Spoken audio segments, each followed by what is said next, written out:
How are you? Okay. Good. How are you? Good to see you. Good to see you. Good to see you. Nice to meet you. Good to see you. Thank you. Thank you, Chris. My heavens.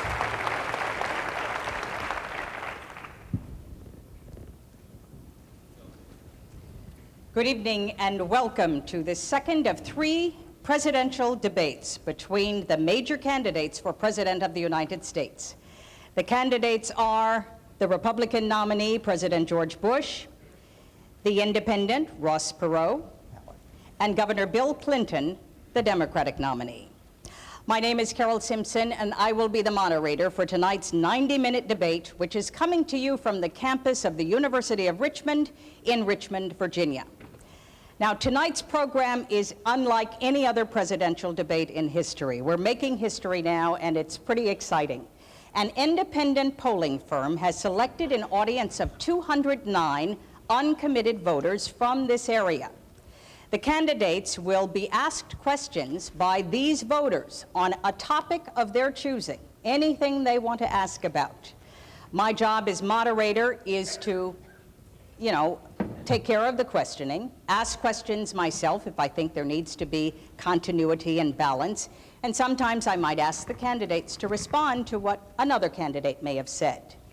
Now, the format has been agreed to by representatives of both the Republican and Democratic campaigns. And there is no subject matter that is restricted. Anything goes. We can ask anything. After the debate, the candidates will have an opportunity to make a closing statement. So, President Bush, I think you said it earlier, let's get it on. Let's go. And I think the first question is over here. Yes, I'd like to direct my question to Mr. Perot. What will you do as president to open foreign markets to fair competition from American business and to stop unfair competition here at home from foreign countries so that we can bring jobs back to the United States? That's right at the top of my agenda. We've shipped millions of jobs overseas, and we have a strange situation because we have a process in Washington where after you've served for a while, you cash in, become a foreign lobbyist, make $30,000 a month, then take a leave, work on presidential campaigns, make sure you got good contacts, and then go back out. Now, if you just want to get down to brass tacks, first thing you ought to do is get all these folks who've got these one-way trade agreements that we've negotiated over the years and say, fellas, we'll take the same deal we gave you. And they'll gridlock right at that point because, for example, we've got international competitors who simply could not unload their cars off the ships if they had to comply. You see, if it was a two-way street, just couldn't do it. We have got to stop sending jobs overseas. To those of you in the audience who are business people, pretty simple. If you're paying $12, $13, $14 an hour for factory workers, and you can move your factory south of the border, pay $1 an hour for labor, hire a young 25, that's assume you've been in business for a long time, you've got a mature workforce. Pay $1 an hour for your labor, have no health care, that's the most expensive single element in making a car, have no environmental controls, no pollution controls, and no retirement, and you don't care about anything but making money, there will be a giant sucking sound going south. So if the people send me to Washington, the first thing I'll do is study that 2,000-page agreement and make sure it's a two-way street. One last point here. I decided I was dumb and didn't understand it, so I called a who's who of the folks who've been around it. And I said, why won't everybody go south? They said, we'll be disruptive. I said, for how long? I finally got them up for 12 to 15 years, and I said, well, how does it stop being disruptive? And that is when their jobs come up from $1 an hour to $6 an hour and ours go down to $6 an hour, then it's leveled again. But in the meantime, you've wrecked the country with these kinds of deals. We've got to cut it out. Thank you, Mr. Perot. I see that the president has stood up, so he must have something to say about this. Carol, the thing that saved us in this global economic slowdown has been our exports. And what I'm trying to do is increase our exports. And if indeed all the jobs were going to move south because they're lower wages now, and they haven't done that. And so I have just negotiated with the President of Mexico the North American Free Trade Agreement, and the Prime Minister of Canada, I might add. And I won't have more of these free trade agreements. because export jobs are increasing far faster than any jobs that may have moved overseas. That's a scare tactic because it's not that many. But anyone that's here, we want to have more jobs here. And the way to do that is to increase our exports. Some believe in protection. I don't. I believe in free and fair trade, and that's the thing that saved us. And so I will keep on as president trying to get a successful conclusion to the GATT round, the big Uruguay round of trade, which will really open up markets for our agriculture particularly. I want to continue to work after we get this NAFTA agreement ratified this coming year. I want to get one with Eastern Europe. I want to get one with Chile. And free and fair trade is the answer, not protection. And as I say, we've had tough economic times, and it's exports that have saved us, exports that have built. Governor Clinton. I'd like to answer the question because I've actually been a governor for 12 years, so I've known a lot of people who've lost their jobs because of jobs moving overseas, and I know a lot of people whose plants have been strengthened by increasing exports. The trick is to expand our export base and to expand trade on terms that are fair to us. It is true that our exports to Mexico, for example, have gone up and our trade deficit's gone down. It's also true that just today a record high trade deficit was announced with Japan. So what is the answer? Let me just mention three things very quickly. Number one, make sure that other countries are as open to our markets as our markets are to them. And if they're not, have measures on the books that don't take forever and a day to implement. Number two, change the tax code. There are more deductions in the tax code for shutting plants down and moving them overseas than there are for modernizing plant and equipment here. Our competitors don't do that. Emphasize and subsidize modernizing plant and equipment here, not moving plants overseas. Number three, stop the federal government's program that now gives low-interest loans and job training funds to companies that will actually shut down and move to other countries, but we won't do the same thing for plants that stay here. So more trade, but on fair terms, and favor investment in America. Thank you. I think we have a question over here. Yeah, this is for Governor Clinton. In the real world, that is outside of Washington, D.C., compensation and achievement are based on goals defined and achieved. The deficit is my question is about the deficit. Would you define in specific dollar goals how much you would reduce the deficit in each of the 4 years of a Clinton administration, and then enter into a legally binding contract with the American people that if you did not achieve those goals, that you would not seek a second term? Answer yes or no, and then comment on your answer, please. No, and here's why. And I'll tell you exactly why. Because the deficit now has been building up for 12 years. I'll tell you exactly what I think can be done. I think we can bring it down by 50% in 4 years and grow the economy. Now, I could get rid of it in 4 years, in theory, on the books now, but to do it, you'd have to raise taxes too much and cut benefits too much to people who need them, and it would even make the economy worse.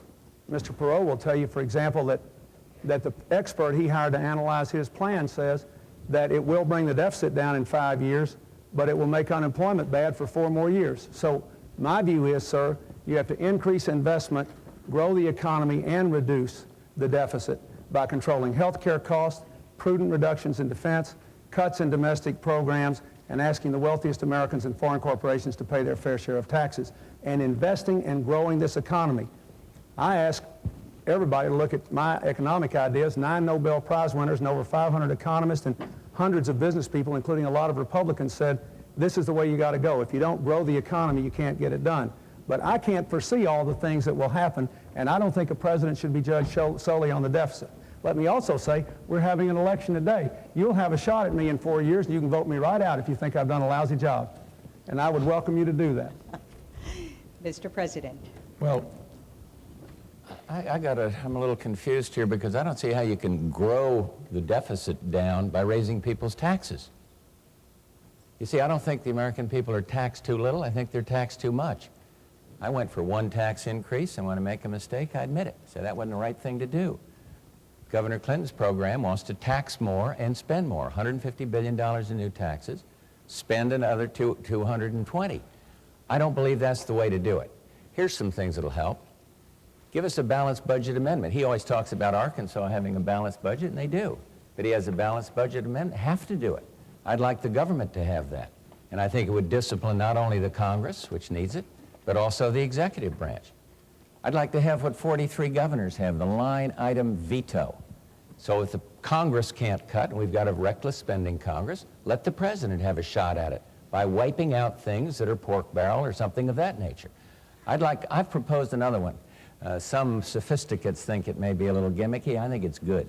It's a checkoff. It says to you as a taxpayer, say you're going to pay a tax of $1,000 or something. You can check 10% of that if you want to in one box, and that 10%, $100, or if you're paying $10,000, whatever it is, $1,000, check it off and make the government, make it lower the deficit by that amount.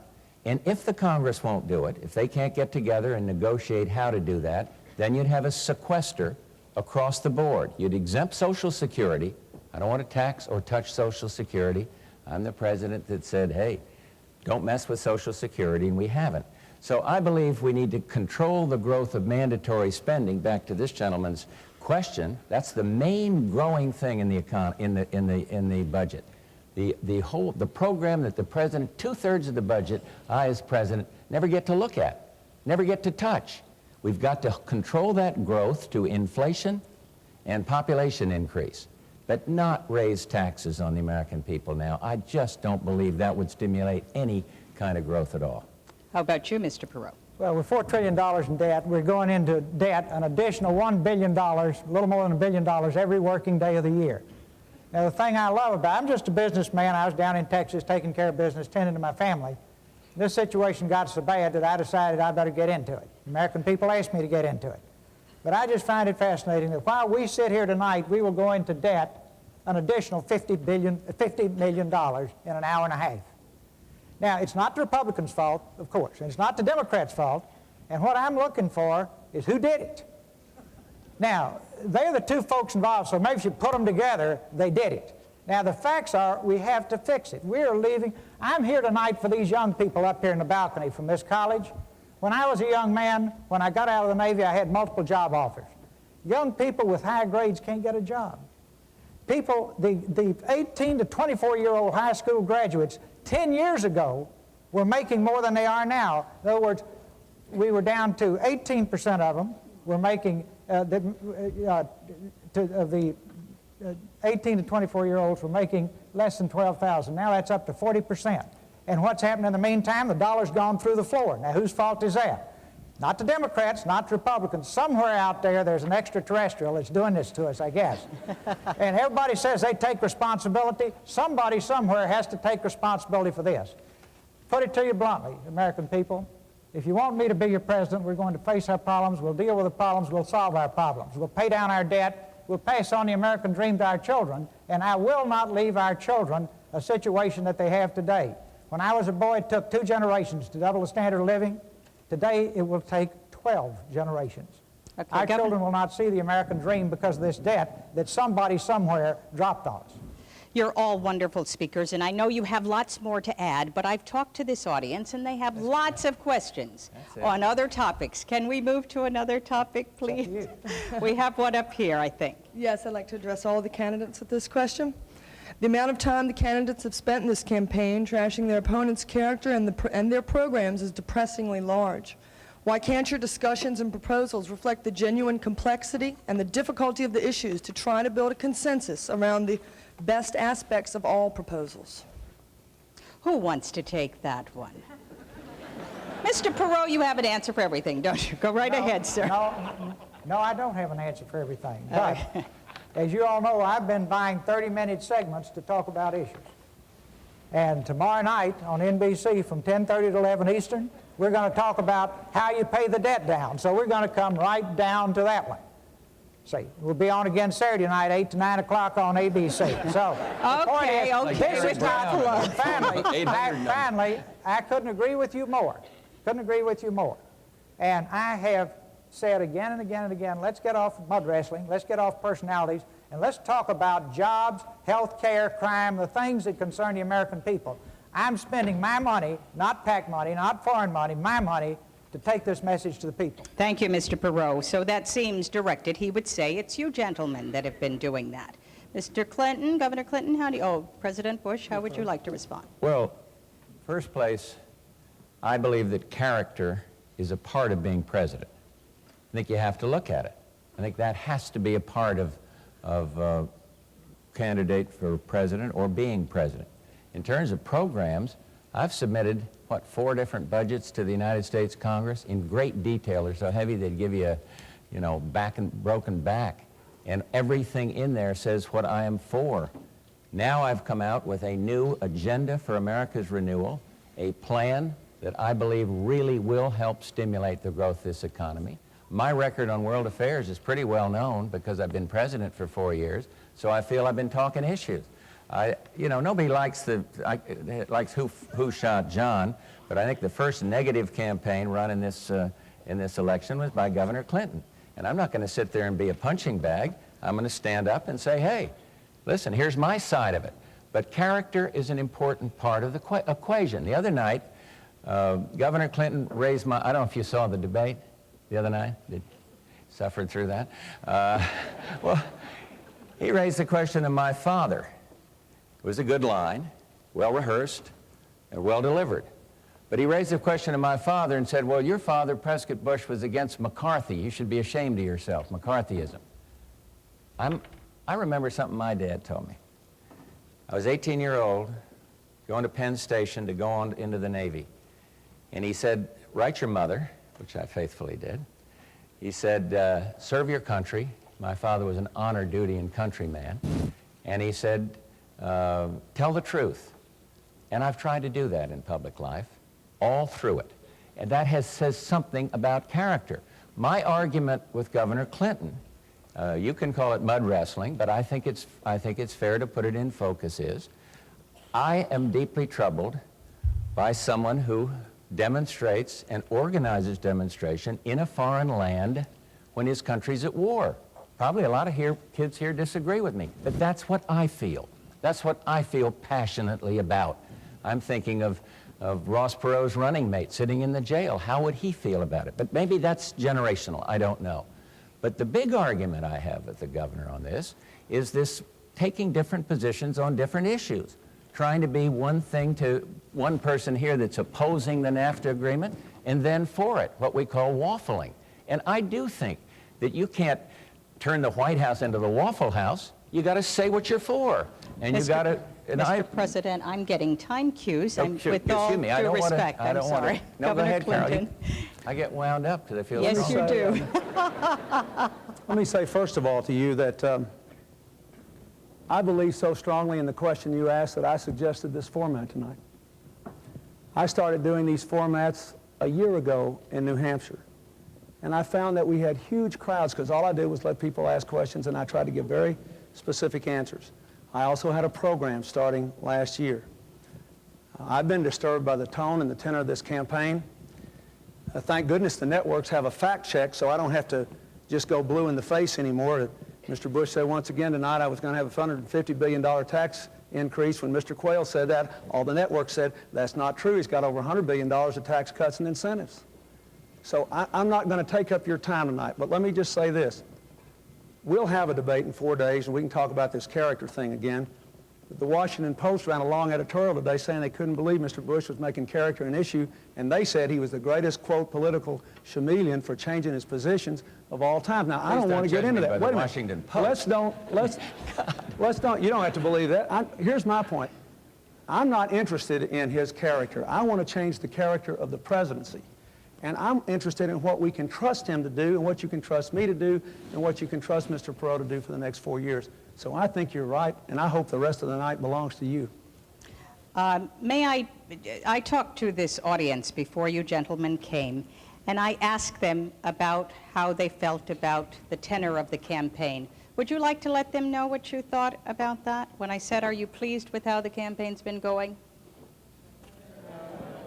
Who wants to say why you don't like the way the campaign is going? We have a gentleman back here. If I may. And forgive the notes here, but I'm shy on camera. The focus of my work as a domestic mediator is meeting the needs of the children that I work with by way of their parents and not the wants of their parents. And I ask the three of you, how can we, as symbolically the children of the future president, expect the three of you to meet our needs the needs in housing and crime and you name it, as opposed to the wants of your political spin doctors and your political parties. So your question is? Can we focus on the issues and not the personalities and the mud? I think there is a need, if we could take a poll here with the folks from Gallup perhaps, I think there is a real need here to focus at this point on the needs. How do you respond? How do you gentlemen respond to I agree with him. President Bush? Let's do it. Let's talk about programs for children. Could I ask one other thing? Yeah. Could we cross our hearts? It sounds silly here, but could we make a commitment? You know, we're not under oath at this point, but could you make a commitment to the citizens of the United States to meet our needs? And we have many, and not yours. Again, I repeat that it's a real need, I think, that we all have. I think it depends how you define it. I mean, I think in general, let's talk about these issues. Let's talk about the programs. But in the presidency, a lot goes into it. Caring goes into it. That's not particularly specific. Strength goes into it. That's not specific. Standing up against aggression, that's not specific in terms of a program. This is what a president has to do. So in principle, though, I'll take your point and think we ought to discuss child care or whatever else it is. And you, too? Go ahead. Ross had his hand up. Just Yes, Ross. no hedges, no ifs, ands, and buts. I'll take the pledge because I know the American people want to talk about issues and not tabloid journalism. So I'll take the pledge and we'll stay on the issues. Now, just for the record, I don't have any spin doctors. I don't have any speech writers. Probably shows. I make those charts you see on television even. That shows. Now, but you don't have to wonder if it's me talking. Say, what you see is what you get. If you don't like it, you got two other choices, right? Oh, wait a minute. I want to say just one thing now, Ross, in fairness. The ideas I express are mine. I've worked on these things for 12 years, and I'm the only person up here who hasn't been part of Washington in any way for the last 20 years. So I don't want the implication to be that somehow everything we say just cooked up and put in our head by somebody else. I worked 12 years very hard as a governor on the real problems of real people. I'm just as sick as you are by having to wake up and figure out how to defend myself every day. I never thought I'd ever be involved in anything like this. May I finish? Yes, you may finish. Very briefly. Yes, very briefly. And I don't have any foreign money in my campaign. I don't have any foreign lobbyists on leave in my campaign. I don't have any PAC money in my campaign. I got 5.5 million hardworking people who put me on the ballot, and I belong to them. Okay. And they are interested in what you're interested in. I take the pledge. I've already taken the pledge on cutting the deficit in half. I never got to say that. There's a great young group, Lead or Leave, college students, young people, who don't want us to spend their money. I took the pledge we'd cut it out. Thank you. We have a question here. Yes, I would like to get a response from all three gentlemen. And the question is, what are your plans to improve the physical infrastructure of this nation, which includes the water system, the sewer system, our transportation systems, etc.? Thank you. The cities. Who's going to fix the cities and how? Be glad to take a shot at it. Please. I'm not sure that, and I could understand if you haven't seen this because there's been a lot of hue and cry. We passed this year the most farthest looking transportation bill in the history of this country since Eisenhower started the interstate highways. $150 billion for improving the infrastructure. That happened when I was president. And so I'm very proud of the way that came about. And I think it's a very, very good beginning. Like Mr. Perot, I am concerned about the deficits. And $150 billion is a lot of money, but it's awful hard to say we're going to go out and spend more money when we're trying to get the deficit down. But I would cite that as a major accomplishment. We hear all the negatives. When you're president, you expect this. Everybody's running against the incumbent. They can do better. Everyone knows that. But here's something that we can take great pride in because it really does get to what you're talking about. Our home initiative, our home ownership initiative, HOPE, that passed the Congress, is a good start for having people own their own homes instead of living in these deadly tenements. Our enterprise zones that we hear a lot of lip service about in Congress would bring jobs into the inner city. There's a good program. and I need the help of everybody across this country to get it passed in substantial way by the Congress. When we went out to South Central in Los Angeles, some of you may remember the riots there. I went out there, I went to a boys' club, and every one of them, the boys' club leaders, the ministers, all of them were saying, pass enterprise zones. We go back to Washington, and very difficult to get it through the Congress, but there's going to be a new Congress. No one likes gridlock. There's going to be a new Congress, because the old one, I don't want to get this man mad at me, but there was a post office scandal and a bank scandal. You can have a lot of new members of Congress. And then you can sit down and say, help me do what we should for the cities, help me pass these programs. Mr. President, aren't you threatening to veto the bill, the urban aid bill that included enterprise zones? Sure, but the problem is you get so many things included in a great big bill that you have to look at the overall good. That's the problem with our system. If you had a line item veto, you could knock out the pork, you could knock out the tax increases, and you could do what the people want, and that is create enterprise zone.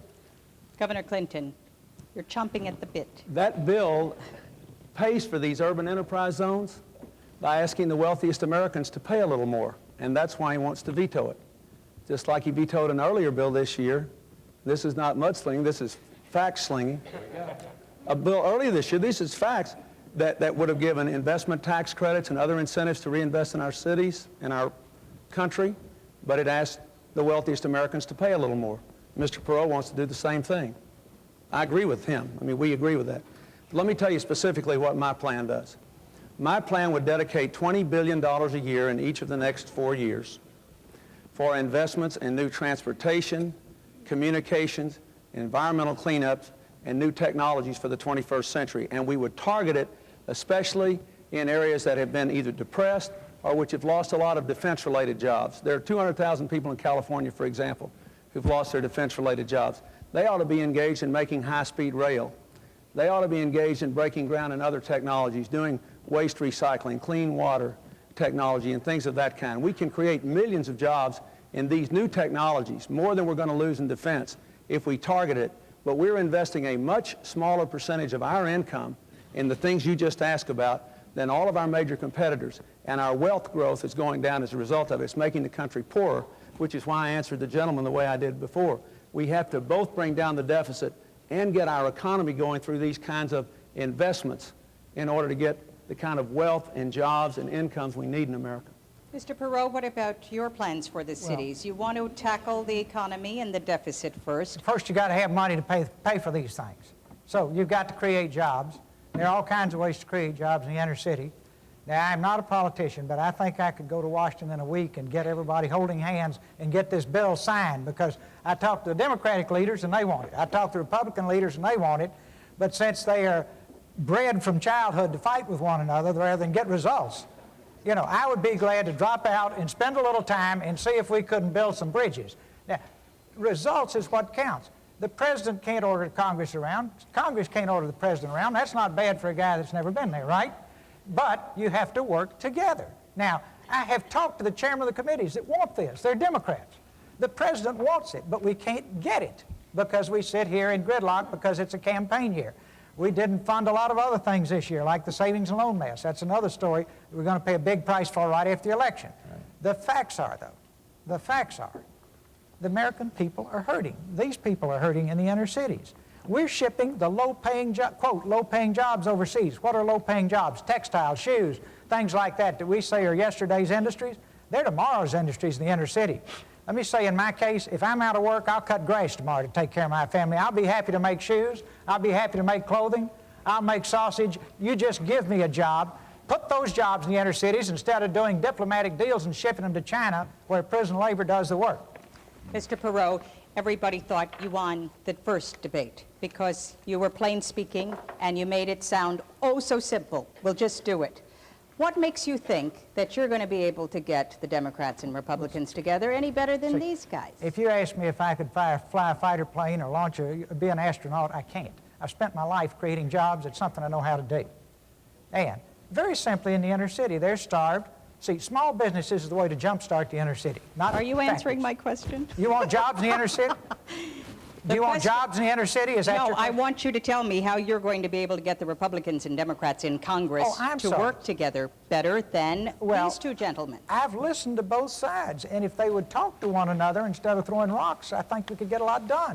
And among other things, I would say, okay, over here in this Senate committee, to the chairman who is anxious to get this bill passed, to the president who's anxious, I'd say rather than just yelling at one another, why don't we find out where we're apart, try to get together, get the bill passed, and give the people the benefits and not play party politics right now. And I think the press would follow that so closely that probably they would get it done. That's the way I would do it. I Just doubt if do it. they'll give me the chance, but I will drop everything and go work on it. Okay, I have a question here.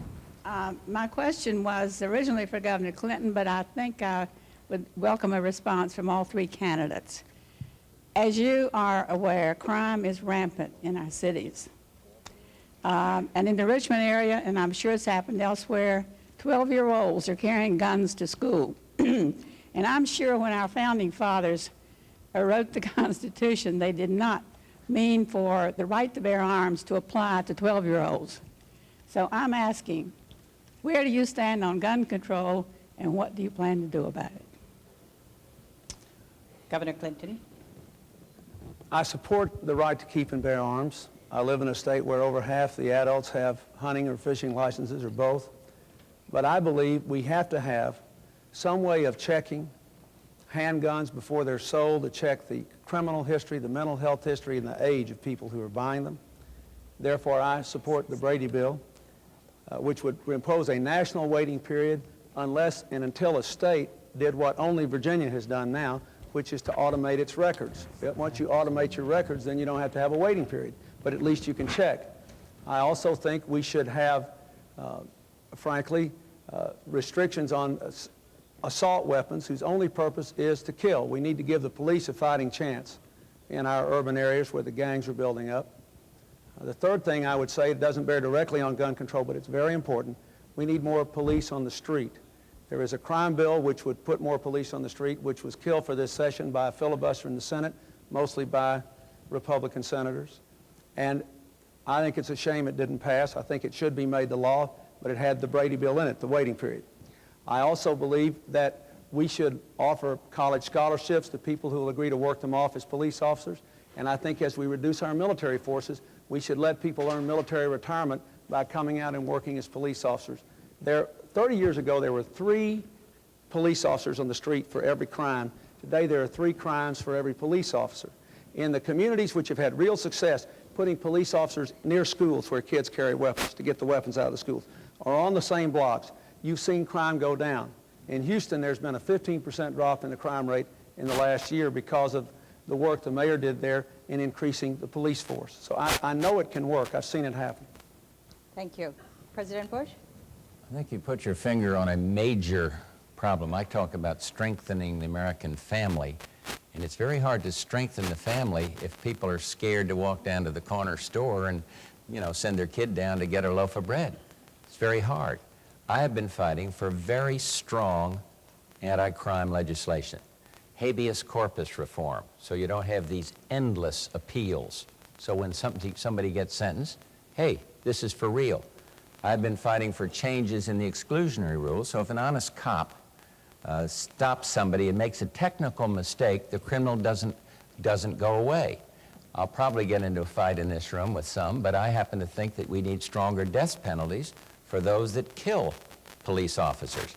Virginia's on the lead in this, as Governor Clinton properly said, on this identification system for firearms. I am not for national registration of firearms. Some of the states that have the toughest anti-gun laws have the highest levels of crime. I am for the right, as the governor says. I'm a sportsman, and I don't think you ought to eliminate all kinds of weapons. But I was not for the bill that he was talking about because it was not tough enough on the criminal. I'm very pleased that the Fraternal Order of Police in Little Rock, Arkansas endorsed me because I think they see I'm trying to strengthen the anti-crime legislation. We've got more money going out for local police than any previous administration. So we've got to get it under control. And there's one last point I'd make. Drugs. We have got to win our national strategy against drugs, the fight against drugs. And we're making some progress. We're doing a little better on interdiction. We're not doing as well amongst the people that get to be habitual drug users. The good news is, and I think it's true in Richmond, teenage use is down of cocaine substantially, 60% in the last couple of years. So we're making progress, but until we get that one done, we're not going to solve the neighborhood crime problem.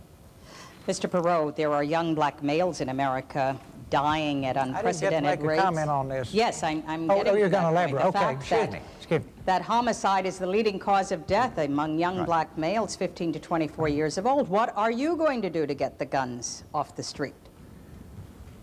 On any program, and this includes crime, you'll find we have all kinds of great plans lying around that never get enacted into law and implemented. I don't care what it is, competitiveness, health care, crime, you name it. Brady bill, I agree with that it's a timid step in the right direction, but it won't fix it.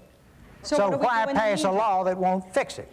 Now, what it really boils down to is, can you live? We have become so preoccupied with the rights of the criminal that we've forgotten the rights of the innocent. And in our country, we have evolved to a point where we've put millions of innocent people in jail because you go to the poor neighborhoods and they put bars on their windows and bars on their doors and put themselves in jail to protect the things that they acquired legitimately. Now, that's where we are. We have got to become more concerned about people who play by the rules and get the balance we require. This is going to take, first, building a consensus at grassroots America. Right from the bottom up, the American people have got to say they want it. And at that point, we can pick from a variety of plans and develop new plans, and the way you get things done is bury yourselves in the room with one another, put together the best program, take it to the American people, use the electronic town hall, the kind of thing you're doing here tonight, build the consensus, and then do it, and then go on to the next one. But don't just sit here slow dancing for 4 years doing nothing. Thank you. Thank you, Mr. Perot. We have a question up here. Please state your position on term limits, and if you are in favor of them, how will you get them enacted? Any order? I'd be glad to respond. Thank you. I strongly support term limits for members of the United States Congress. I believe it would return the government closer to the people, in the way that Ross Perot is talking about. The president's terms are limited to 2, total of 8 years. What's wrong with limiting the terms of members of Congress to 12? Congress has gotten kind of institutionalized. For 38 years, one party has controlled the House of Representatives, and the result, sorry little post office that can't do anything right, and a bank that has more overdrafts than all the Chase Bank and Citibank put together. We've got to do something about it, and I think you get a certain arrogance, bureaucratic arrogance, if people stay there too long. And so I strongly favor term limits. And how to get them passed? Send us some people that'll pass the idea. And I think you will. I think the American people want it now. Every place I go, I talk about it, and I think they want it done. Actually, you'd have to have some amendments to the Constitution because of the way the Constitution reads. Thank you. Governor Clinton. I know they're popular, but I'm against them. I'll tell you why. I believe, number one, it would pose a real problem for a lot of smaller states in the Congress. It would have enough trouble now making sure their interests are heard. Number two, I think it would increase the influence of unelected staff members in the Congress who have too much influence already. I want to cut the size of the congressional staffs, but I think you're going to have too much influence there with people who were never elected who have lots of expertise. Number three, if the people really have a mind to change, they can. You're going to have 120 to 150 new members of Congress. Now, let me tell you what I favor instead. I favor strict controls on how much you can spend running for Congress, strict limits on political action committees, requirements that people running for Congress appear in open public debates like we're doing now. If you did that, you could take away the incumbent's advantage, because challengers like me would have a chance to run against incumbents like him for House races and Senate races, and then the voters could make up their own mind without being subject to an unfair fight. So that's how I feel about it, and I think if we had the right kind of campaign reform, we'd get the changes you want. Mr. Perot, would you like to address term limitations? Yes. Let me do it first on a personal level. If the American people send me up to do this job, I intend to be there one term. I do not intend to spend 1 minute of one day thinking about re-election. And as a matter of principle, and my situation is unique and I understand it, I would take absolutely no compensation. I go as their servant. Now, I have set as strong an example as I can. Then at that point, when we sit down over at Capitol Hill, tomorrow night I'm going to be talking about government reform. It's a long subject. You wouldn't let me finish tonight. If you want to hear it, you get it tomorrow night. But the point is, sorry, just a little silly. If you're here tomorrow night. But we have got to reform government. If you put term limits in and don't reform government, you won't get the benefits you thought. It takes both. So we need to do the reforms and the term limits, and after we reform it, it won't be a lifetime career opportunity. Good people will go serve and then go back to their homes and not become foreign lobbyists and cash in at $30,000 a month and then take time off to run some president's campaign. They're all nice people, they're just in a bad system. I don't think they're any villains, but boy, is the system rotten. Thank you very much. We have a question over here. I'd like to ask Governor Clinton, do you attribute the rising costs of health care to the medical profession itself, or do you think the problem lies elsewhere? And what specific proposals do you have to tackle this problem? I've had more people talk to me about their health care problems, I guess, than anything else. All across America, you know, people who've lost their jobs, lost their businesses, had to give up their jobs because of sick children. And so let me try to answer you in this way. Let's start with a premise. We spend 30% more of our income than any nation on earth on health care, and yet we insure fewer people. We have 35 million people without any insurance at all, and I see them all the time. 100,000 Americans a month have lost their health insurance just in the last 4 years. So if you analyze where we're out of line with other countries, you come up with the following conclusions. Number one, we spend at least $60 billion a year on insurance, administrative costs, bureaucracy, and government regulation that wouldn't be spent in any other nation. So we have to have, in my judgment, a drastic simplification of the basic health insurance policies of this country. Be very comprehensive for everybody. Employers would cover their employees, government would cover the unemployed. Number two, I think you have to take on specifically the insurance companies and require them to make some significant change in the way they rate people into big community pools. I think you have to tell the pharmaceutical companies they can't keep raising drug prices at 3 times the rate of inflation. I think you have to take on medical fraud. I think you have to help doctors stop practicing defensive medicine. I've recommended that our doctors be given a set of national practice guidelines, and that if they follow those guidelines, that raises the presumption that they didn't do anything wrong.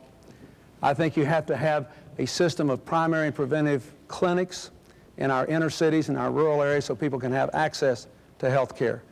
But the key is to control the cost and maintain the quality. To do that, you need a system of managed competition where all of us are covered in big groups and we can choose our doctors and our hospitals across a wide range, but there is an incentive to control costs. And I think there has to be, I think Mr. Perot and I agree on this, there has to be a national commission of healthcare providers and healthcare consumers that sets ceilings to keep health costs in line with inflation plus population growth.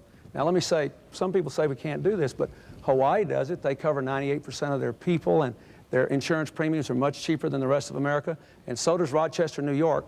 They now have a plan to cover everybody, and their premiums are 2/3 the rest of the country. This is very important. It's a big human problem and a devastating economic problem for America, and I'm going to send a plan to do this within the first 100 days of my presidency. It's terribly important. Thank you. Sorry to cut you short, but President Bush, health care reform. I just have to say something. I don't want to stampede. Ross was very articulate across the country. I don't want anybody to stampede to cut the president's salary off altogether. Barbara's sitting over here, and but what I have proposed, 10% cut, downsize the government, and we can get that done. She asked the question, I think, is whether the health care profession was to blame. No. One thing to blame is these malpractice lawsuits. They are breaking the system. It costs $20 to $25 billion a year, and I want to see those outrageous claims capped. Doctors don't dare to deliver babies sometimes because they're afraid that somebody's going to sue them.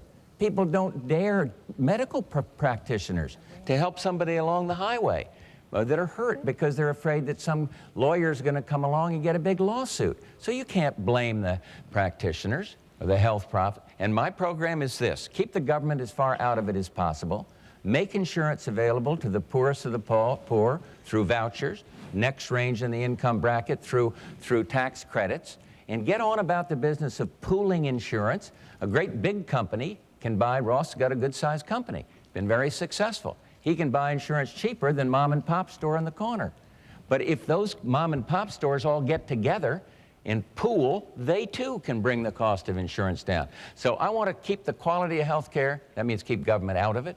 I want to do better. I don't like this idea of these boards. It all sounds to me like you're going to have some government setting price. I want competition, and I want to pool the insurance and take care of it that way. And here's the other point. I think medical care should go with the person. If you leave a business, I think your insurance should go with you to some other business. You shouldn't be worrying if you get a new job as to whether that's going to, and part of our plan is to make it what they call portable, big word, but that means if you're working for the Jones Company, you go to the Smith Company, your insurance goes with you. I think it's a good program. I'm really excited about getting it done, too. Mr. Perot. We have the most expensive health care system in the world. 12% of our gross national product goes to health care. Our industrial competitors who are beating us in competition spend less and have better health care. Japan spends a little over 6% of its gross national product. Germany spends 8%. It's fascinating. You brought a front row box seat and you're not happy with your health care. And you're saying tonight we've got bad health care but very expensive health care. Folks, here's why. Go home and look in the mirror. You own this country, but you have no voice in it the way it's organized now. And if you want to have a high-risk experience comparable to bungee jumping, go into Congress sometime when they're working on this kind of legislation, when the lobbyists are running up and down the halls. Wear your safety-toe shoes when you go. And as a private citizen, believe me, you are looked on as a major nuisance. The facts are you now have a government that comes at you. You're supposed to have a government that comes from you. Now, there are all kinds of good ideas, brilliant ideas, terrific ideas on health care.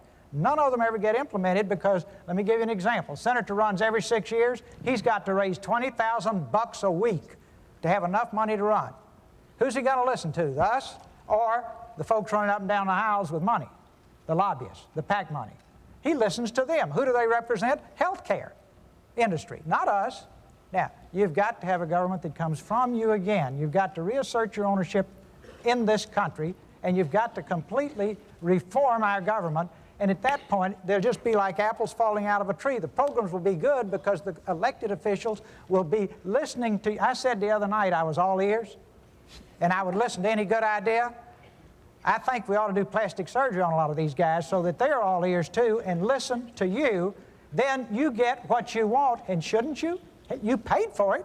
Why shouldn't you get what you want as opposed to what some lobbyist cuts a deal, writes the little piece in the law, and it goes through. That's the way the game's played now. Till you change it, you're going to be unhappy. Thank you. Governor Clinton, you wanted one brief point in there. One brief point. We have elections so people can make decisions about this. The point I want to make to you is the bipartisan commission reviewed my plan and the Bush plan and concluded there were many Republicans as Democratic health care experts on it. They concluded that my plan would cover everybody and his would leave 27 million behind by the year 2000. And that my plan in the next 12 years would save $2.2 trillion in public and private money to reinvest in this economy. And the average family would save $1,200 a year under the plan that I offered without any erosion in the quality of health care. So I ask you to look at that. And you have to vote for somebody with a plan. That's what you have elections for. If people say, well, he got elected to do this, then the Congress says, okay, I'm going to do it. That's what the election was about. Brief, Governor Clinton. Thank you. We have a question right here. Yes, how has the national debt personally affected each of your lives? And if it hasn't, how can you honestly find a cure for the economic problems of the common people if you have no experience in what's ailing them? May I answer? Well, Mr. Who do you want to yes, start with? Of course. Who? Go right ahead. Go right ahead. For each of you, yes. So it caused me to disrupt my private life and my business to get involved in this activity. That's how much I care about it. And believe me, if you knew my family and if you knew the private life I have, you would agree in a minute that that's a whole lot more fun than getting involved in politics. But I have lived the American dream. I came from a very modest background. Nobody's been luckier than I've been. All the way across the spectrum, and the greatest riches of all are my wife and children. It's true of any family. But I want all the children, I want these young people up here to be able to start with nothing but an idea like I did and build a business. But they've got to have a strong basic economy. And if you're in debt, it's like having a ball and chain around you. I just figure, as lucky as I've been, I owe it to them. And I owe it to the future generations. And on a very personal basis, I owe it to my children and grandchildren. Thank you, Mr. Perot. Mr. President. Well, I think the national debt affects everybody. Obviously, it has a lot to do with interest rates. It has. She's saying you personally. On a personal basis, how has it affected you? Has it affected you personally? Well, I'm sure it has. I love my grandchildren. I want to think How? that I want to think that they're going to be able to afford an education. I think that that's an important part of being a parent. Maybe I won't get it wrong. Are you suggesting that if somebody has means, that the national debt doesn't affect them? Well, what I'm saying I'm not sure I get it. Help me with the question, and I'll try to answer it. I've had friends that have been laid off from jobs. Yeah. I know people who cannot afford to pay the mortgage on their homes, their car payment. I have personal problems with the national debt, but how has it affected you? And if you have no experience in it, how can you help us if you don't know what we're feeling? I think she means more the recession, the economic problems today the country faces, rather than the deficit. You ought to be in the White House for a day and hear what I hear and see what I see and read the mail I read and touch the people that I touch from time to time. I was in the Lomax AME Church. It's a black church just outside of Washington, D.C. And I read in the bulletin about teenage pregnancies, about the difficulty that families are having to make ends meet. I talked to parents. I mean, you got to care. Everybody cares if people aren't doing well. But I don't think it's fair to say, you haven't had cancer, therefore you don't know what it's like.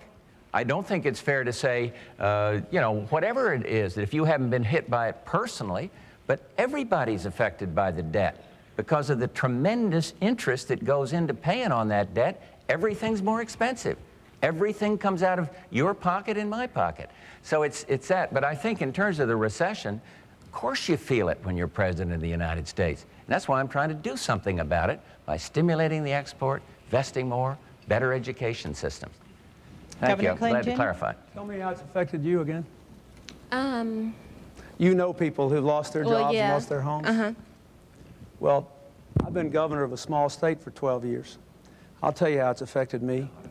Every year, Congress and the President sign laws that make us do more things and gives us less money to do it with.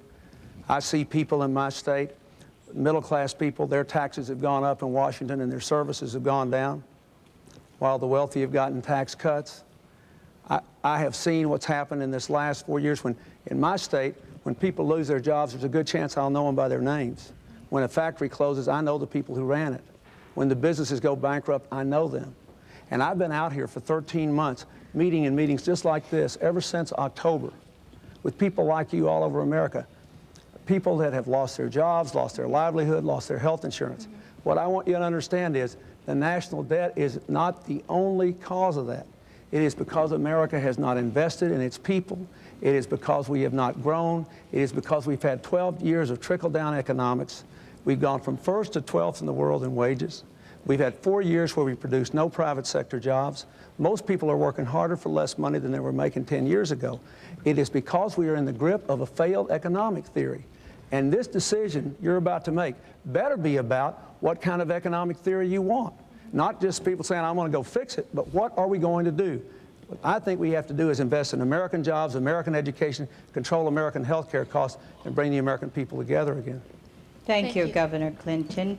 We are a little more than halfway through this program, and I'm glad that we're getting the diversity of questions that we are. And I don't want to forget these folks on the wings over here, so let's go over here. Do you have a question? Yes, I do. My name is Ben Smith. I work in the financial field counseling retirees, and I'm personally concerned about 3 major areas.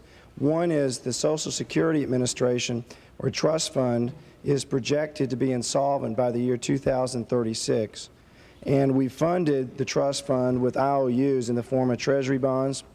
The Pension Guarantee Fund, which backs up our private retirement plans, for retirees is projected to be bankrupt by the year 2026, not to mention the cutbacks by private companies. And Medicare is projected to be bankrupt maybe as soon as 1997. And I would like from each of you a specific response as to what you intend to do for retirees relative to these issues, not generalities but specifics, because I think they're very disturbing issues. President Bush, may we start with you? Well, the Social Security, you're an expert, and I could, I'm sure, learn from you the details of the Pension Guarantee Fund and the Social Security Fund. The Social Security system was fixed about 5 years, and I think it's projected out to be sound beyond that. So at least we have time to work with it. But on all of these things, a sound economy is the only way to get it going. Growth in the economy is going to add to the overall prosperity and wealth. I can't give you a specific answer on Pension Guarantee Fund. All I know is that we have firm government credit to guarantee the pensions, and that is very important. But it's the full faith and credit of the United States in spite of our difficulties is still pretty good. It's still the most respected credit. So I would simply say, as these dates get close, you're going to have to reorganize and refix, as we did with the Social Security Fund.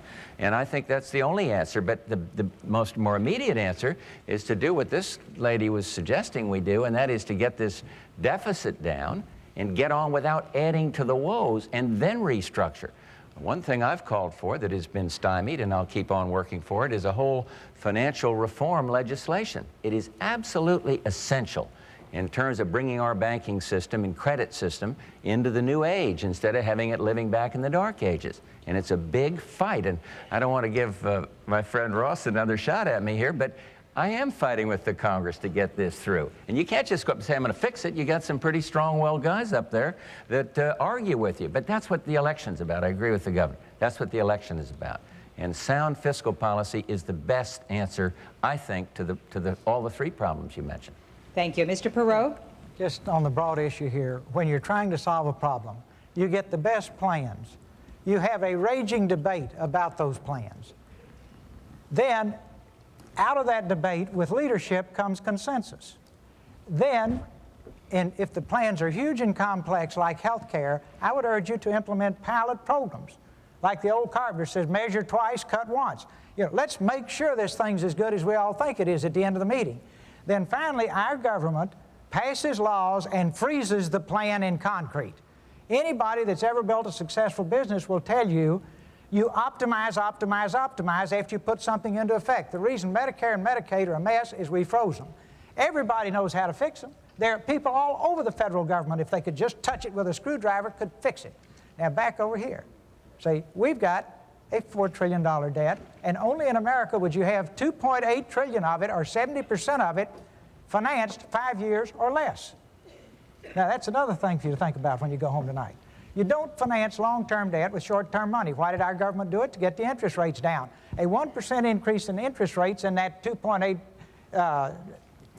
trillion is $28 billion a year. Now, when you look at what Germany pays for money and what we don't pay for money, you realize there's quite a spread, right? And you realize this is a temporary thing, and there's going to be another sucking sound that runs our deficit through the roof. You know, and everybody's ducking it, so I'm going to say it, that we are not letting that surplus stay in the bank.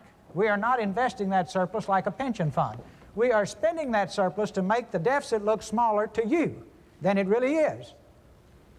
Now, that puts you in jail in corporate America if you kept books that way, but in government, it's just kind of the way things are. That's because it comes at you, not from you. Now then, that money needs to be, they don't even pay interest on it. They just write a note for the interest. Mr. Perot, can now, you so wrap now it then, up? But the point, see, do you want to fix the problem or soundbite it? I understand the importance of time, but see, here's how we get to this mess we're in. This is just one of 1,000. Fair. Now then, to nail it, there's one way out. A growing, expanding job base. A growing, expanding job base to generate the funds and the tax revenues to pay off the mess and rebuild America. We got a double hit. If we're $4 trillion down, we should have everything perfect, but we don't. We got to pay it off and build money to renew it, spend money to renew it, and that's going to take a growing, expanding job base. That is priority one in this country. Put everybody that's breathing to work. And I'd love to be out of workers and have to import them like some of our international Mr. Perot, competitors. I'm sorry, I'm going Sorry. to... And I don't want to soundbite you, but we are trying to be fair to everyone. No, absolutely, I apologize. All right, Governor Clinton. I think I remember the question.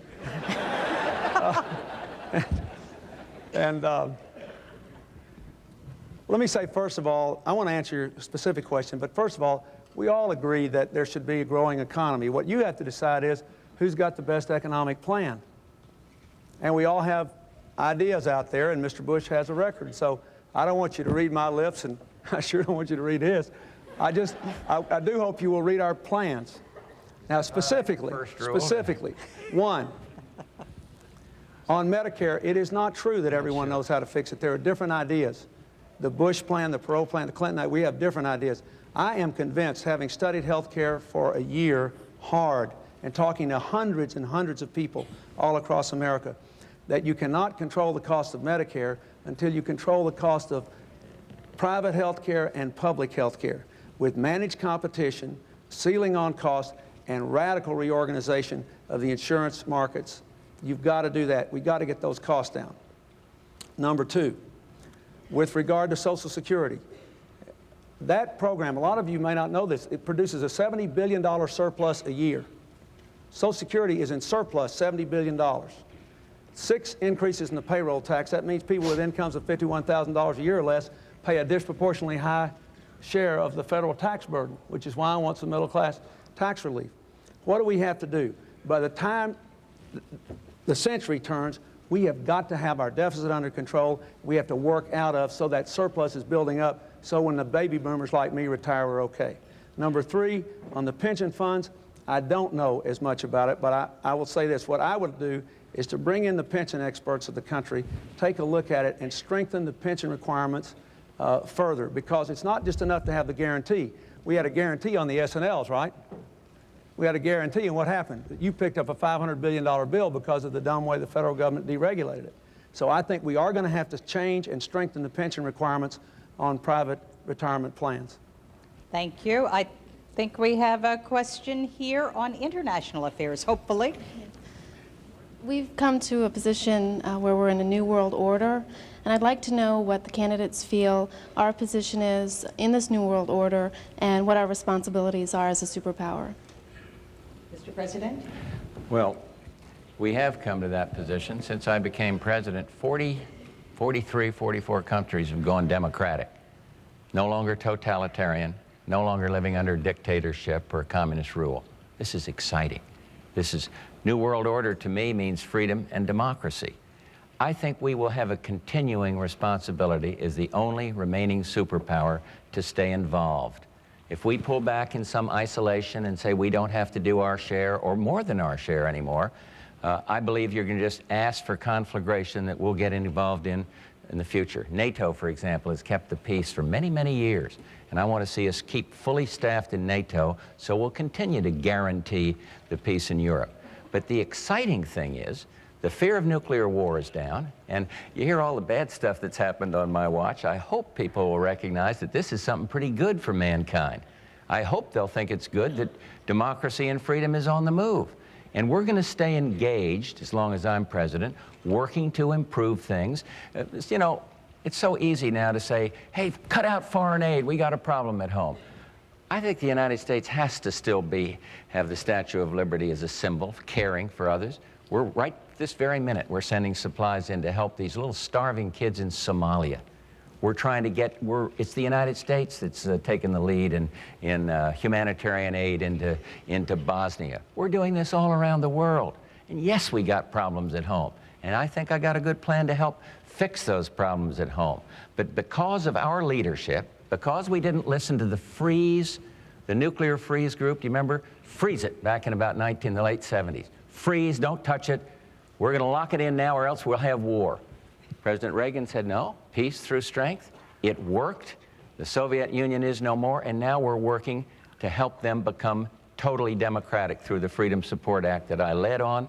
A great Democratic ambassador, Bob Strauss over there, Jim Baker, all of us got this thing passed through cooperation, Ross. It worked with cooperation, and you're for that, I'm sure, helping Russia become democratic. So the New World Order to me means freedom and democracy. Keep engaged. Do not pull back into isolation, and we are the United States, and we have a responsibility to lead and to guarantee the security. If it hadn't been for us, Saddam Hussein would be sitting on top of 3/5 of the oil supply of the world, and he'd have nuclear weapons. And only the United States could do that. Excuse me, Carol. Thank you. Mr. Perot. Well, it's cost-effective to help Russia succeed in its revolution. It's pennies on the dollar compared to going back to the Cold War. Russia's still very unstable. They could go back to square one and worse. There's still, all the nuclear weapons are not dismantled. I'm particularly concerned about the intercontinental weapons, the ones that can hit us. We've got agreements, but they're still there.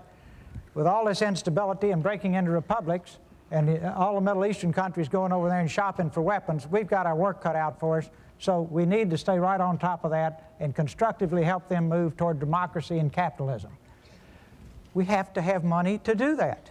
We have to have our people at work. See, for 45 years we were preoccupied with the Red Army. I suggest now that our #1 preoccupation is red ink in our country. And we've got to put our people back to work so that we can afford to do these things we want to do in Russia. We cannot be the policeman for the world any longer. We spend $300 billion a year defending the world. Germany and Japan spend around $30 billion apiece. It's neat. If I can get you to defend me and I can spend all my money building industry, that's a home run for me. Coming out of World War II, it made sense. Now, the other superpowers need to do their part. I'll close on this point. You can't be a superpower unless you're an economic superpower. If we're not an economic superpower, we're used to be, and we will no longer be a force for good throughout the world. And if nothing else gets you excited about rebuilding our industrial base, maybe that will, because it's job one, is to put our people back to work. Governor Clinton, the president mentioned Saddam Hussein. You're vice president, and you have had some words about the president and Saddam Hussein. Would you care to comment? I'd rather answer her question first, Okay. and I'll be glad to, because the question you ask is important. The end of the Cold War brings an incredible opportunity for change. Winds of freedom blowing around the world, Russia demilitarizing. And it also requires us to maintain some continuity, some bipartisan American commitment to certain principles. And I would just say there are three things that I would like to say. Number one, we do have to maintain the world's strongest defense. We may differ about what the elements of that are. I think the defense needs to be with fewer people in permanent armed services, but with greater mobility on the land, in the air, and on the sea, with a real dedication to continuing development of high technology weaponry and well-trained people. I think we're going to have to work to stop the proliferation of weapons of mass destruction. We've got to keep going until all those nuclear weapons in Russia are gone and the other republics. Number two, if you don't rebuild the economic strength of this country at home, we won't be a superpower. We can't have any more instances like what happened when Mr. Bush went to Japan and the Japanese Prime Minister said he felt sympathy for our country. We have to be the strongest economic power in the world. That's what got me into this race, so we could rebuild the American economy. And number three, we need to be a force for freedom and democracy, and we need to use our unique position to support freedom, whether it's in Haiti or in China or in any other place. Wherever the seeds of freedom are sprouting, we can't impose it, but we need to nourish it. And that's the kind of thing that I would do as president, follow those three commitments into the future. Okay, we have a question up there.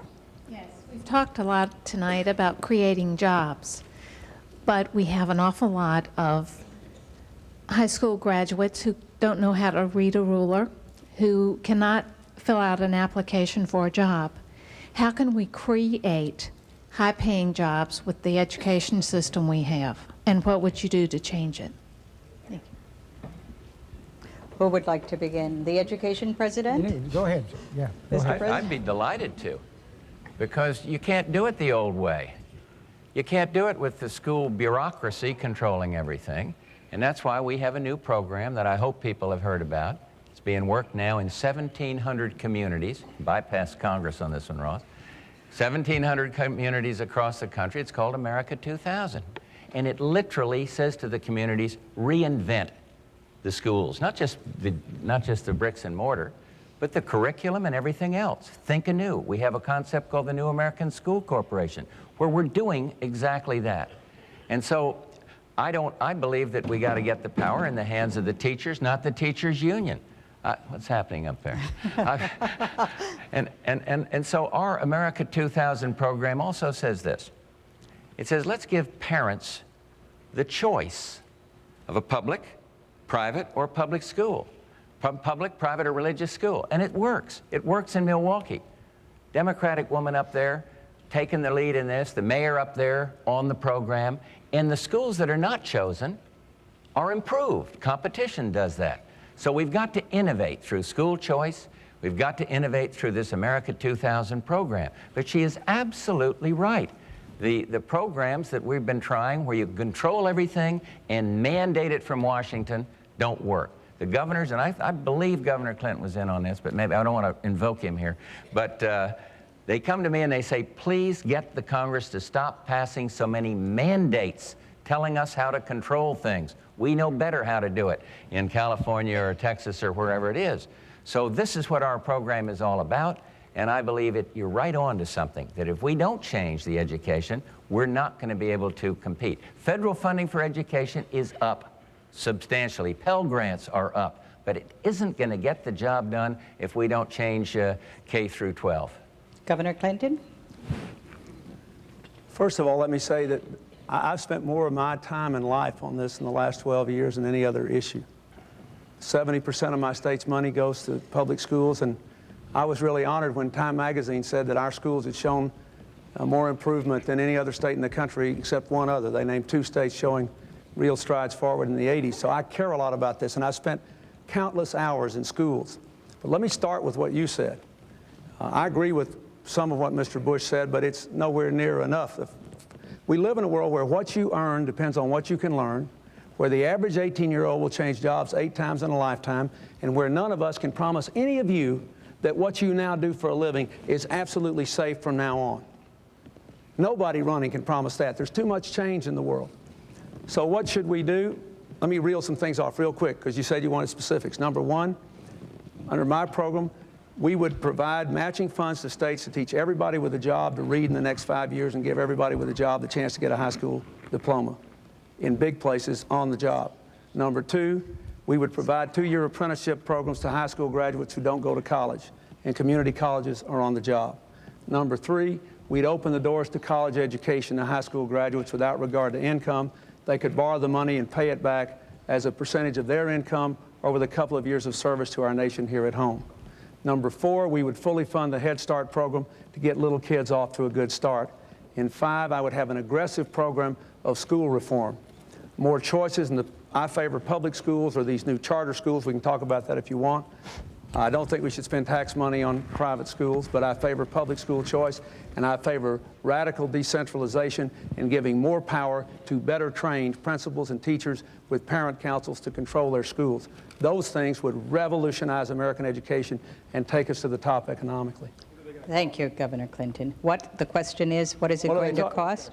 What is it going to cost? In 6 years, I budget all this in my budget. In 6 years, the college program would cost $8 billion, over and above what the present student loan program costs $4. You pay $3 billion for busted loans because we don't have an automatic recovery system, and $1 billion in bank fees. So the net cost would be $8 billion 6 years from now in a $1 trillion+ budget, not very much.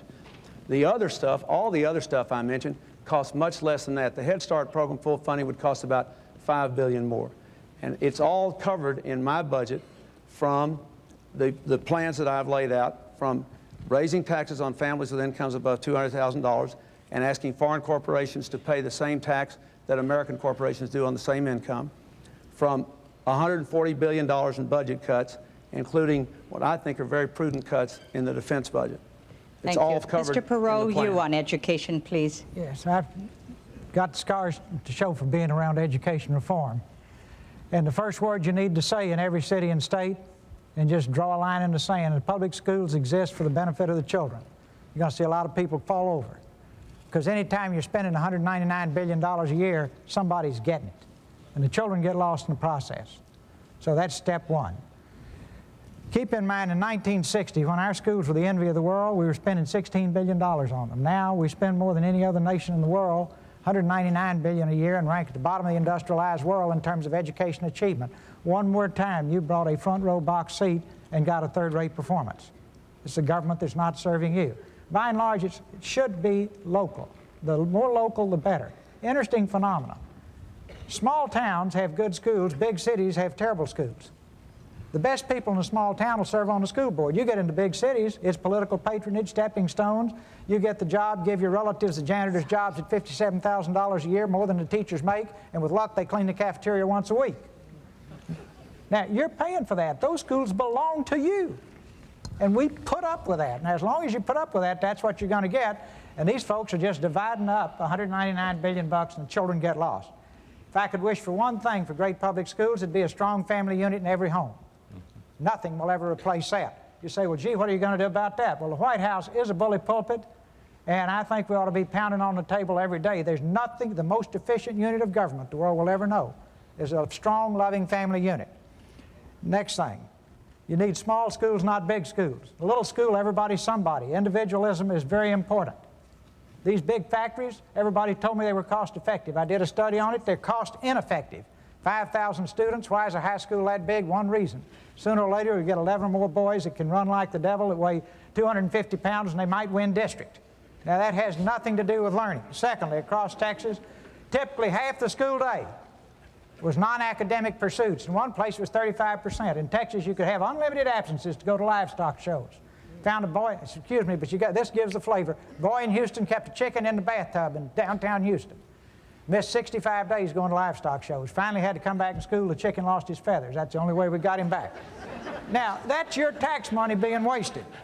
Now, neighborhood schools. It is terrible to bus tiny little children across town. And it is particularly terrible to take poor, tiny little children and wait until the first grade and bus them across town to Mars, where the children know their numbers, know their letters, have had every advantage at the end of the first day that little child wants out. I'll close on this. We've got to have world-class teachers, world-class books. If you ever got close to how textbooks were selected, you wouldn't want to go back the second day. I don't have time to tell you the stories. No, you don't. Finally. But if we don't fix this, you're right, we can't have the industries of tomorrow unless we have the best educated workforce. And here you've got, for the disadvantaged children, you've got to have early childhood development, cheapest money you'll ever spend. First contact should be with the mother when she's pregnant. That little child needs to be loved and hugged and nurtured and made to feel special, like your children were.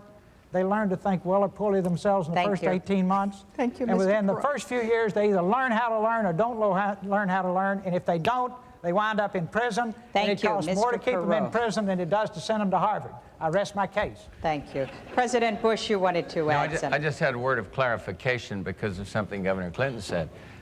My school choice program, GI Bill for Kids, does not take public money and give it to private schools. It does what the GI Bill itself did when I came out of World War II. Takes public money and gives it to families or individuals to choose the school they want. And where it's been done, those schools like in Rochester, those schools that weren't chosen, find that they then compete and do better. So I think it's worth a shot.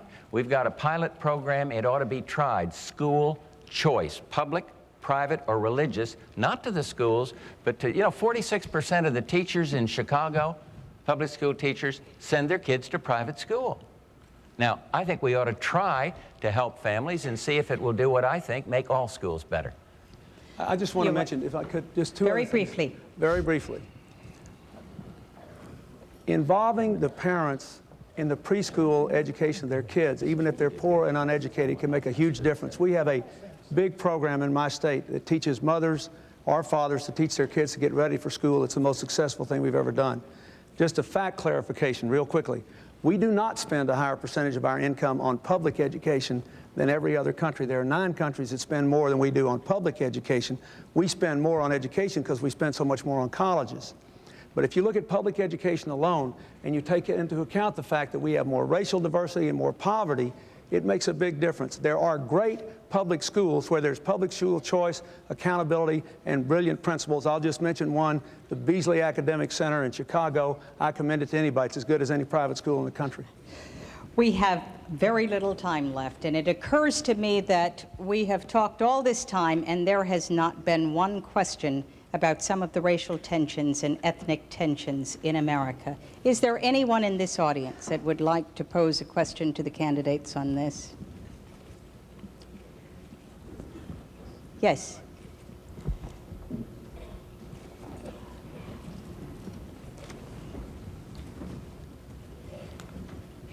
What I'd like to know, and this is to any of the three of you, is aside from the recent accomplishments of your party, aside from those accomplishments in racial representation, and without citing any of your current appointments or successful elections, when do you estimate your party will both nominate and elect an Afro-American and female ticket to the presidency of the United States? Governor Clinton, why don't you answer that first? Well, I don't have any idea, but I hope it will happen sometime in my lifetime. I do too. I believe that this country is electing more and more African Americans and Latinos and Asian Americans who are representing districts that are themselves not necessarily of a majority of their race. The American people are beginning to vote across racial lines, and I hope it will happen more and more. More and more women are being elected. Look at all these women Senate candidates we have here. And, you know, according to my mother, my wife, and my daughter, this world would be a lot better place if women were running it most of the time. And I do think there are special experiences and judgments and backgrounds and understandings that women bring to this process, by the way. This lady said here, how have you been affected by the economy? I mean, women know what it's like to be paid an unequal amount for equal work. They know what it's like not to have flexible working hours. They know what it's like not to have family leave or child care. So I think it would be a good thing for America if it happened, and I think it will happen in my lifetime. Okay, I'm sorry, we have just a little bit time left. Let's try to get responses from each of them. President Bush or I think Mr. if Barbara Perot? Bush were running this year, she'd be elected. But it's too late. You don't want us to mention appointees, but when you see the quality of people in our administration, see how Colin Powell performed, I say administration, he's in. You weren't impressed with the fact that he...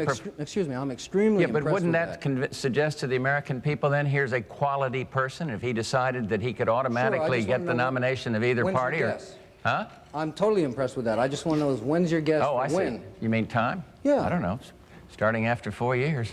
No, I think you'll see more. I think you'll see more minority candidates and women candidates coming forward. This is supposed to be the women's year of the women in the Senate. Let's see how they do. I hope Mr. a lot Perot, I don't want to cut you off anymore, but we only have a minute left. I have a fearless forecast. Unless he just won't do it, Colin Powell will be on somebody's ticket 4 years from now. Right? Right? Hey, you wanted to, that's it, 4 years. How about a woman? Now, if he won't be, General Waller would be a concern. Now, you say, why do you keep picking military people? These are people that I just happen to know and have a high regard for. I'm sure there are hundreds of others. How about Dr. Lou Sullivan? Absolutely. Yeah, good man. Absolutely. What about a woman? Well, I told you, my candidate's back there. Okay, I can think of many. Many? Absolutely. When? All right, how about Sandra Day O'Connor as an example? Dr. Bernadine Healy. Good. National Institute of Health. All right, I'll yield the floor. Name some more. Thank you. Thank you. I want to apologize to our audience because there were 209 people here and there were 209 questions. We only got to a fraction of them, and I'm sorry to those of you that didn't get to ask your questions, but we must move to the conclusion of the program. It is time now for the 2-minute closing statements, and by prior agreement, President Bush will go first.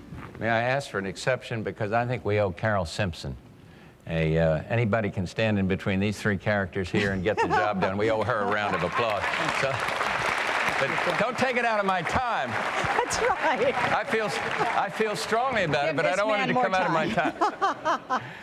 No, but let me just say to the American people, in 2.5 weeks, we're going to choose who should sit in this Oval Office, who to lead the economic recovery, who to be the leader of the free world, who to get the deficit down. 3 ways to do that. One is to raise taxes. One is to reduce spending, controlling that mandatory spending. Another one is to invest and save and to stimulate growth. I do not want to raise taxes. I differ with the two here on that. I'm just not going to do that. I do believe that we need to control mandatory spending. I think we need to invest and save more. I believe that we need to educate better and retrain better. I believe that we need to export more, so I'll keep working for export agreements where we can sell more abroad. And I believe that we must strengthen the family. We've got to strengthen the family. Now let me pose this question to America. If in the next 5 minutes a television announcer came on and said, there is a major international crisis, there is a major threat to the world, or in this country, a major threat. My question is, who, if you were appointed to name one of the three of us, who would you choose? Who has the perseverance, the character, the integrity, the maturity to get the job done? I hope I'm that person. Thank you very, very much. Thank you, Mr. President. And now a closing statement from Mr. Perot. If the American people want to do it and not talk about it, then they ought to, you know, I'm one person they ought to consider. If they just want to keep slow dancing and talk about it and not do it, I'm not your man. I am results-oriented, I am action-oriented. I've built my businesses, getting things done in 3 months that my competitors took 18 months to do. Everybody says you can't do that with Congress. Sure you can do that with Congress. Congress they're all good people, they're all patriots, but you got to link arms and work with them. Sure you'll have arguments, sure you'll have fights. We have them all day, every day, but we get the job done. Now, I have to come back in my close to one thing, because I am passionate about education. I was talking about early childhood education for disadvantaged little children. And let me tell you one specific pilot program where children who don't have a chance go to this program when they're 3. Now we're going back to when the mother is pregnant, and they'll start right after they're born. But starting when they're 3 and going to this school until they're 9, and then going into the public school, in the 4th grade, 90% are on the honor roll. Now, that will change America. Those children will all go to college. They will live the American dream. And I beg the American people, anytime they think about reforming education, to take this piece of society that doesn't have a chance and take these little pieces of clay that can be shaped and molded and give them the same love and nurture and affection and support you give your children, and teach them that they're unique and that they're precious and there's only one person in the world like them, and you will see this nation bloom. And we will have so many people who are qualified for the top job that it will be terrific.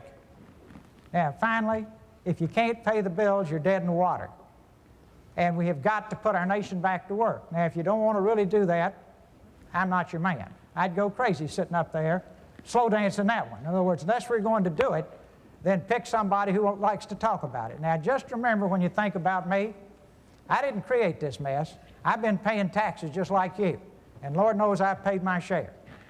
Over $1 billion in taxes.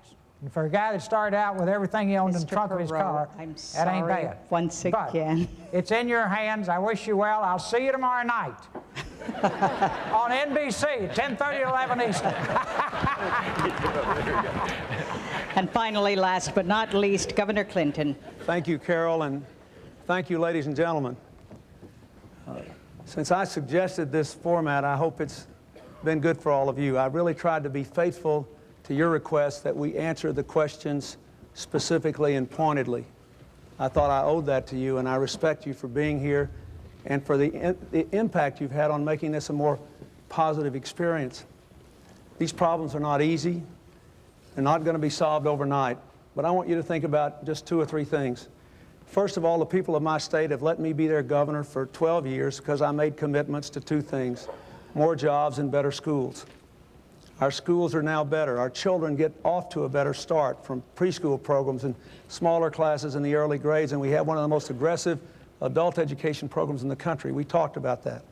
This year, my state ranks 1st in the country in job growth, 4th in manufacturing job growth, 4th in income growth, 4th in the decline of poverty. I'm proud of that. It happened because I could work with people, Republicans and Democrats. That's why we've had 24 retired generals and admirals, hundreds of business people, many of them Republican, support this campaign. You have to decide whether you want to change or not. We do not need 4 more years of an economic theory that doesn't work. We've had 12 years of trickle-down economics. It's time to put the American people first, to invest and grow this economy. I'm the only person here who's ever balanced the government budget, and I've presented 12 of them and cut spending repeatedly. But you cannot just get there by balancing the budget. We've got to grow the economy by putting people first, real people like you. I got into this race because I did not want my child to grow up to be part of the first generation of Americans to do worse than her parents. We're better than that. We can do better than that. I want to make America as great as it can be, and I ask for your help in doing it.